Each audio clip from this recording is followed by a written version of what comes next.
We continue with our discussion on the management function of leading in this session. We will be covering 3 unit standards, 242.821, which is about identifying responsibilities of a team leader in ensuring that organizational standards are met. 242.824 was apply leadership concepts in a work context. And then 11473, which is manage individual and team performance.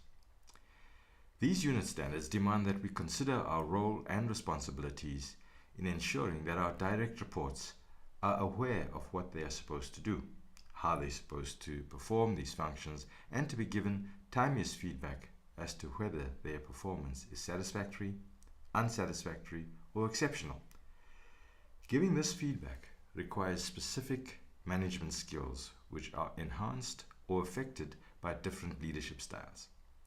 Having a good understanding and the ability to apply the various concepts has the benefit of maintaining and supporting the performance of staff. What are the responsibilities of the team leader? In a nutshell, it is to enable and empower the subordinates to do their jobs efficiently and achieve the results required according to the agreed standards. Do the direct reports know what has to be done and to what standard? If the staff member has a clear understanding of what is expected of them, they are more likely to perform. This clear focus can be brought to the individual through the team leader, who is normally fulfilling the role of supervisor or junior manager. He should be familiar with the job description and the key result areas. Because the team leader, junior manager, or supervisor is the tier above the member that is directly executing the work, his role will be to get the work done through them. His function will be planning the work, allocating that work to the appropriate individuals, leading, which is the predominant focus of the role. Eckstein and Hill put it this way: leadership is the management function that activates people to do things willingly. As the team leader, supervisor, or junior manager, you are responsible to middle management for your team achieving the production targets set by the company. You will have authority over the resources, both human and financial, to be able to achieve the business production goals. The primary concern at this level is on the daily activities of employing and deploying these resources so that we achieve the day-to-day goals of the business. This tier of management holds the power of increasing or decreasing the productivity of the organization. According to a leadership study of more than 25,000 employees, 69% of job satisfaction stems from the leadership skills of the employee's manager. What a weighty responsibility to have, and it is incumbent upon all to hone their leadership skills. Organizing is the second step in the management process. Once all the goals and objectives have been agreed to, then all the resources have to be effectively deployed to achieve the best results. Depending on your core business and the support that the business needs, departmental structures may be created to afford specialist control to ensure the success of the business. Consider your organization. How effective is the team structure currently? Have you ever felt that you would like to change the departmental structure because it would be more economical and a productive use of resources?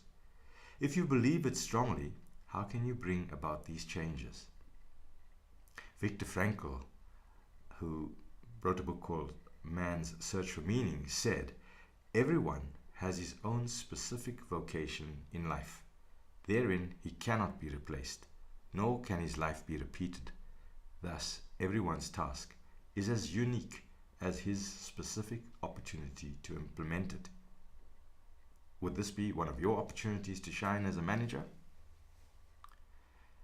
As in any sporting team, everyone enjoys the benefit and the glory when that team scores. They are working towards the common goal of scoring. While everyone is playing their part to the best of their ability and receiving support or offering support to each other. Someone has put it this way: teamwork makes the dream work. Goals are just dreams with an end date by when they have to be achieved. Everyone in the team has each other's back covered. This level of trust helps the individuals focus on the task at hand and not on self-preservation, but team preservation.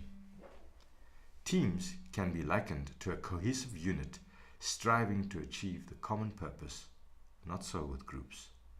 Individuals in groups pull in different directions with their own agenda. So you've planned your work and are now working your plan.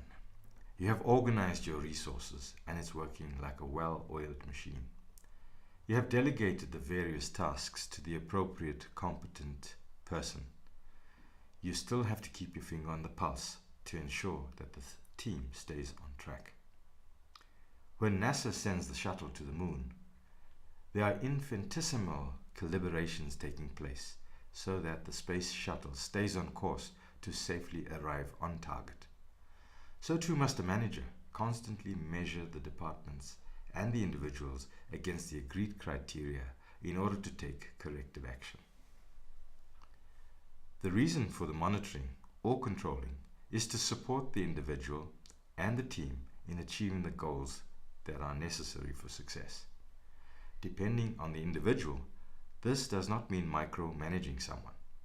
This is when the skill of the manager comes into play. Understanding the individual to offer the appropriate level of support, taking into account the motivational theories and understanding the individual. Sometimes the lack of performance might just be a need for training, and then the individual is able to perform. However, if the employee is a delinquent, sterner measures may be applied, like disciplinary action.